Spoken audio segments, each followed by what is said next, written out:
Imagine a bustling marketplace, teeming with life and energy. The air is filled with the sounds of haggling, laughter, and the occasional argument. The air is thick with the scent of exotic spices, mingling with the shouts of vendors trying to outdo each other. People push past each other, jostling for space. Donkeys bray loudly, adding to the cacophony. Merchants hawk their wares with fervor, their voices rising above the din. It's loud, it's crowded, and chaos reigns supreme. Now, shift your focus to the temple in Jerusalem, a place that was meant to be a sanctuary of peace and reflection. It wasn't supposed to be like that bustling marketplace. The temple was designed to be a haven of tranquility. It was supposed to be different, a stark contrast to the chaos outside its walls. It was supposed to be a place of peace, a refuge for the weary soul. It was meant to be a house of prayer, where people could connect with the divine in serenity.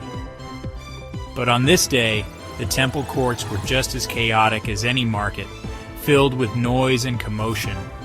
Money changers had set up their tables, turning the sacred space into a commercial hub. They exchanged Roman coins for temple currency, a necessary but often exploitative practice. They took advantage of people, charging exorbitant fees and exploiting the faithful. Animals for sacrifice were bought and sold, adding to the commercial atmosphere. The air buzzed with commerce, not prayer, as the sacred space was overtaken by business. This is where we find Jesus, amidst the chaos and noise. And he is not happy. His anger is palpable as he surveys the scene, a stark contrast to the peace that was meant to prevail. Jesus enters the temple. He sees the commotion. He hears the noise. He feels the utter lack of respect for this sacred place. He sees how the money changers are cheating people, and something within him snaps. He overturns the tables of the money changers. Coins scatter across the floor. He drives out the animals. Doves take flight. His voice booms through the temple. "Get these out of here! Stop turning my Father's house into a market!" Those present are stunned into silence. They had never seen Jesus so angry. He was usually so gentle. But this was righteous anger. This was the fury of love. Why was Jesus so upset? Why this outburst of anger? The temple was sacred. It was meant to be a place of prayer, to connect with God. The temple was God's house, a place to pray and offer sacrifices, to draw near to their Creator. But the merchants had turned it into something else. They made it a den of thieves.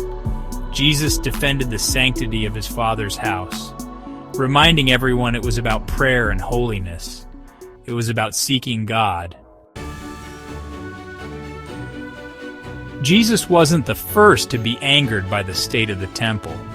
The prophet Isaiah had strong words about it. He wrote, "My house will be called a house of prayer for all nations." Isaiah 56, verse 7. And Jeremiah lamented, "Has this house, which bears my name, become a den of robbers to you?" Jeremiah 7, verse 11. These prophets knew that God desired a house of prayer, not a marketplace. Jesus, quoting these very prophets, was reminding the people of God's heart.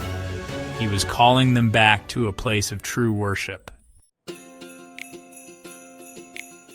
Section 5. Exploiting faith. The money changers were a necessary evil in the temple system.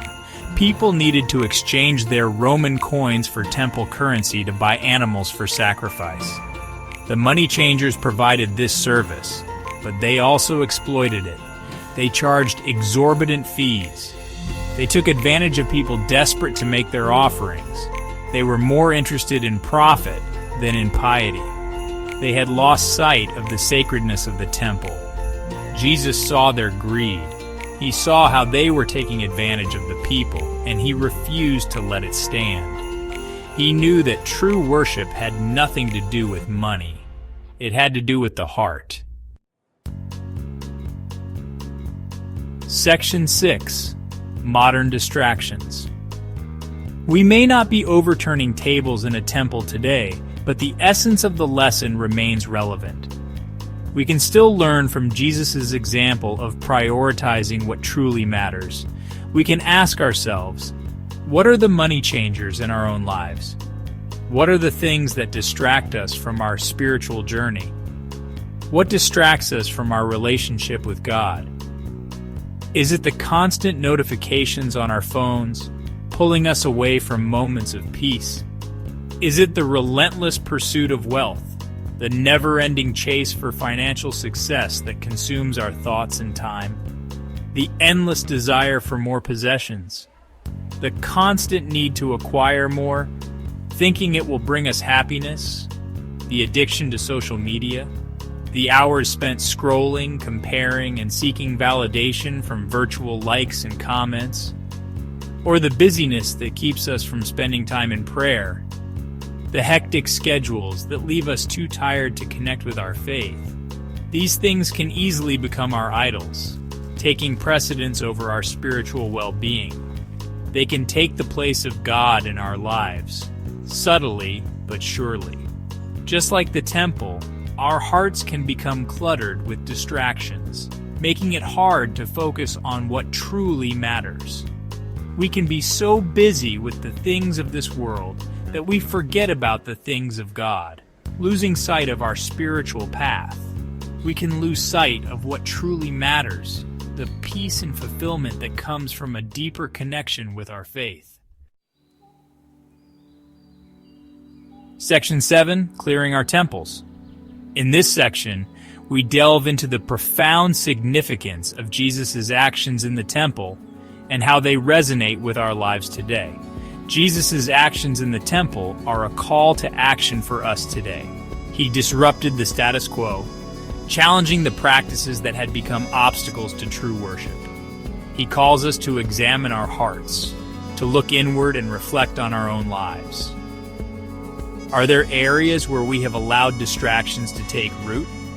He asks us to identify the things that stand between us and God.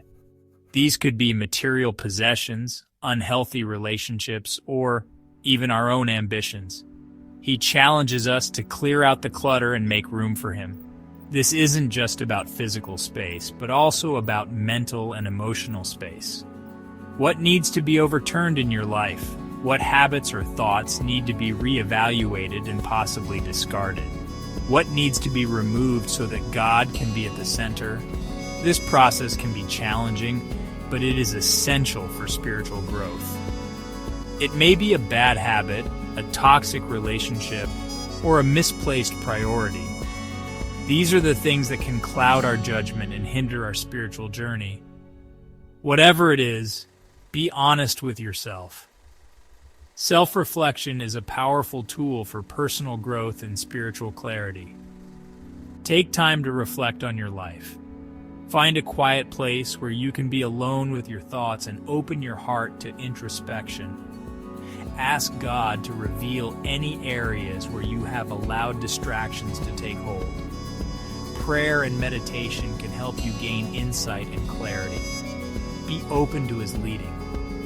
Trust that He will guide you towards a path of greater spiritual fulfillment. He wants to meet you in the quiet spaces of your heart. In these moments of stillness, you can find a deeper connection with the divine. Section 8. A prayer for clarity. Lord, help us to see our hearts as you see them. Show us the things that we have allowed to take your place. Give us the courage to clear out the clutter and make room for you. We want to experience your presence in a fresh and powerful way.